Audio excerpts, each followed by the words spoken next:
Mister Zakir, আমি অররা বিবেক, হিন্দু হয়েও এখানে এসেছি, কোনো বিতর্কের জন্য এখানে আসিনি। তবে আমার একটা প্রশ্ন, আহম ব্রহ্মা, আহম বিষ্ণু, আহম মহেশ এগুলো বলেছিল আমার ভালো বন্ধুদের একজন। ঘটনাক্রমে সে আমাদেরকে কোরআন এবং বাইবেল নিয়ে বলেছিল। তবে আমার প্রশ্ন হলো, আমার প্রশ্ন চারটা আপনার কাছে। এক নাম্বার, বেশি গুরুত্বপূর্ণ প্রশ্ন প্রথমে। আচ্ছা, যদি সময় থাকে অবশ্যই আপনাকে আরেকটি প্রশ্ন করার সুযোগ দেব না, কারণ যদি সবাই দেখে আর আমি কোঅর্ডিনেটর হিসেবে এটা করি, আমার মনে হয় এটা অন্যদের প্রতি অবিচার হবে। ঠিক আছে, আমি বুঝতে পেরেছি। শুধু একটা প্রশ্ন, যেহেতু মিস্টার জাকির কথা বলেছিলেন জেনোসিস ভার্সন ইত্যাদি বিষয়ে, একটা প্রশ্নই করতে চাই। যেহেতু আপনি কুরআন আর বাইবেলের মধ্যে একটা তুলনা করেছেন, কেন বেদ, কুরআন আর বাইবেলের মধ্যে তুলনা করছেন না? সবগুলোই নিজ ক্ষেত্রে বহুমুখী, একটা আরেকটার সাথে ঘটনাক্রমে সম্পর্কিত। ঈশ্বর সর্বশক্তিমান হলেন এক, যেভাবেই তাকে ডাকা হোক, আল্লাহ, ভগবান বা যিশু নামে। এটা নিশ্চিত করছেন না কেন সব মানুষেরই বলা উচিত ঈশ্বর কেবল একজন? ভাই সুন্দর প্রশ্ন করলেন, খুবই গুরুত্বপূর্ণ প্রশ্ন, একটা বাস্তব প্রস্তাব। যখন আমি কোরআন আর বাইবেল নিয়ে তুলনা করছি, কেন কোরআন, বাইবেল, বেদ নিয়ে তুলনা করছি না? আর বললেন যে কেন সবগুলোকে মানছি না। এটাই আমি সব মানুষকে বলি, কোরআন বলছে এসো সেই কথা যে আমাদের ও তোমাদের মধ্যে এক। ভাই, প্রত্যেক মানুষকে আমি যা বলি, যে কেউ হোক, হিন্দু, খ্রিস্টান, মুসলিম, ইহুদি, শিখ, পার্সি, সমস্যা নেই। আমি তাদের বলি একটা সহজ কথা যা সবাই মানবে, কমপক্ষে একটা গ্রন্থকে ঈশ্বরের বাণী বলে মানি, সবাই তাতে রাজি হবে। হিন্দু বলবে ঠিক আছে বেদ ঈশ্বরের বাণী, খ্রিস্টান বলবে বাইবেল ঈশ্বরের বাণী, মুসলিম বলবে কোরআন ঈশ্বরের বাণী, শিখ বলবে আদিগ্রন্থ ঈশ্বরের বাণী, পার্সি বলবে আবেস্তা ঈশ্বরের বাণী, সমস্যা নেই। সবগুলো গ্রন্থকে একত্রিত করেন, যে বিষয়গুলো কমন অন্তত সেগুলো মেনে চলি, যেগুলো মিল নেই সেগুলো পরে আলোচনা করা যাবে। ঠিক আছে? আমি শুধু তাদেরকে বলি যে বিষয়টা সবগুলো গ্রন্থে কমন চলুন সেটা মেনে চলি, কারণ দুঃখিত স্যার কথা বলার জন্য। ভাই আমার উপর উত্তরটা কথা শেষ বলার করতে জন্য দিন, পরে আমি প্লিজ শেষ করার পরে উত্তরটা শেষ করার পরে আপনি বলতে পারবেন। হয়তো যেটা বলতে চান সেটা আমার উত্তরে আছে, ঠিক? হ্যাঁ, আস্তে আস্তে যাই।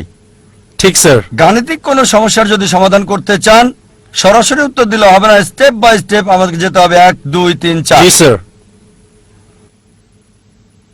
আমার অনুরোধ হলো সব গ্রন্থে যে বিষয়টা কমন চলুন সেটা মানি আমরা, যেটা কমন না সেটা পরে দেখা যাবে।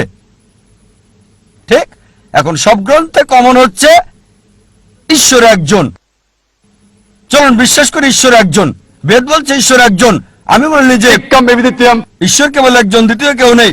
বাইবেল বলছে যে গসপেল অফ মার্ক অধ্যায় 12 অনুচ্ছেদ 29, বুক অফ ডিউটেরোনমি অধ্যায় 6 অনুচ্ছেদ 4, শোনো ইসরায়েলবাসী, প্রভু আমাদের প্রভু একজন। ইহুদিরা, খ্রিস্টানরা এটা বলে, কোরআন বলছে কুল হুয়াল্লাহু আহাদ, বলো তিনি আল্লাহ এক, অদ্বিতীয়। তাহলে ট্রিনিটি আসে কোত্থেকে? এই ব্রহ্মা, বিষ্ণু, শিবা আসে কোত্থেকে? কোথায়? আমি সেটা বিশ্বাস করি না স্যার। ভাই আমাকে শেষ করতে দিন। কোরআনে ব্রহ্মার কথা বলা হয়নি, কোন শিবার কথা বলা হয়নি, যিশুর কথা বলা হয়নি যে তিনি ঈশ্বর। কোরআনে বলা হয়েছে তিনি আল্লাহর একজন নবী ছিলেন। বাইবেলও বলে না যে তিনি ঈশ্বর ছিলেন। এটা হচ্ছে খ্রিস্টানদের একটা মিথ্যে দাবি।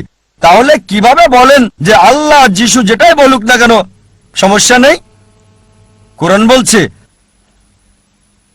সূরা ইসরা অধ্যায় 17 আয়াত 110, বলো আল্লাহ বলো আর রহমানই বলো, যে নামেই ডাকো তার রয়েছে সুন্দর সুন্দর নাম। সে নাম হবে তার নিজের দেওয়া, সে নামে মনে কোনো ছবি ভাসবে না, সেটা হবে সত্য নাম। আপনি ঈশ্বরকে মিথ্যা নাম দিতে পারবেন না, ঈশ্বরকে ছোট করতে পারবেন না, তাকে অসম্মান করতে পারবেন না। কিছু লোক আছে আমাকে বলে এতে আর এমন কি সমস্যা? আপনি পানি বললেন, ওয়াটার বললেন, টানি বললেন, সমস্যা কোথায়? যদি বলেন পানি, এটা হিন্দি নাম, টানি হচ্ছে তামিল, মায়া বা মাই এটা আরবি, জল বাংলা, সমস্যা নেই। যে কোনো নামে বলতে পারেন, কিন্তু কোনো সকালে আমার এক বন্ধু এসে বলল প্রত্যেকদিন সকালে পানি খাই। ডাক্তার আমাকে বলল বেশি করে পানি খান, তবে পানি খাওয়ার পর আমার বমি হলো। আমি বললাম কেন? না, পানিটা হলদে বর্ণের ছিল। ডাক্তার পানি খেতে বলল, সে প্রতিদিন সকালে 1 গ্লাস করে পানি খায়, পানিটা হলদে। হলদে? হলুদ? তারপর বুঝলাম যে পানির কথা বলছে সেটা আসলে পানি না, ইউরিন।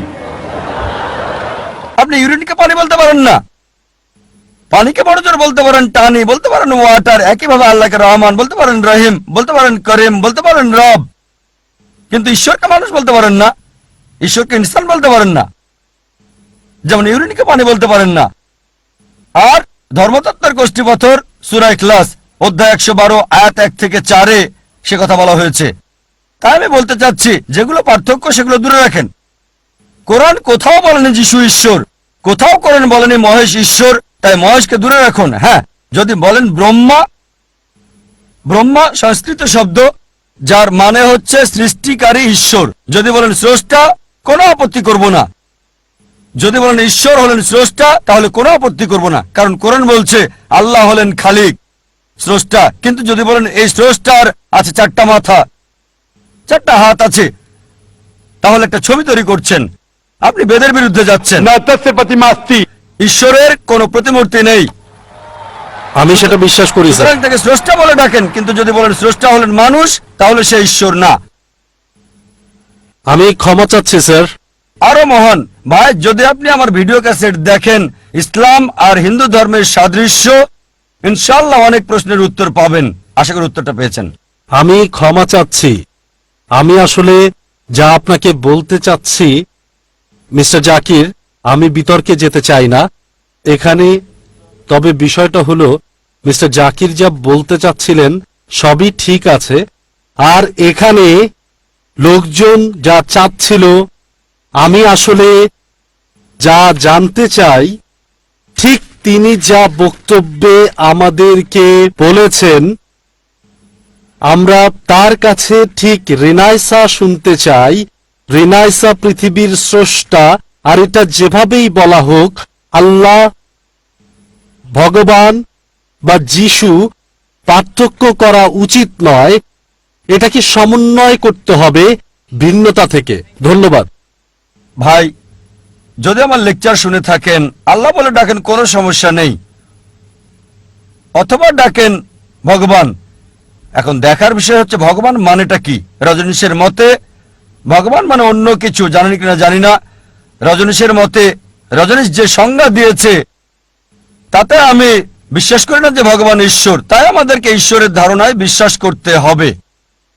স্রষ্টা, সৃষ্টিকারী, মেকার। যদি ঈশ্বরের সেই ধারণাটা থাকে, আপনি তাকে সঠিক নামে ডাকবেন, ভুল শব্দ ব্যবহার হবে না। যে শব্দগুলো সব গ্রন্থে কমন, আমাদের কোনো আপত্তি থাকবে না। তবে যিশুর আপনি যা বললেন সেটা কোরআন এবং বাইবেলে কমন না। কোরআন বলছে যিশু হলেন আল্লাহর নবী, আর বাইবেলও বলছে তিনি ঈশ্বরের নবী। কিন্তু খ্রিস্টানরা এটা ভুল বোঝে যে যিশু ঈশ্বর দাবি করেছিলেন। তাই খ্রিস্টানরা যদি বাইবেল বুঝতে ভুল করে, তাদের সাথে আমি একমত হব কেন? আমি সত্যটা তুলে ধরবো। আমরা ঝগড়া করার জন্য এখানে আসিনি, কমন বিষয়গুলোতে একমত হতে এসেছি। এসে সেই কথা যা তোমাদের আমাদের মধ্যে এক।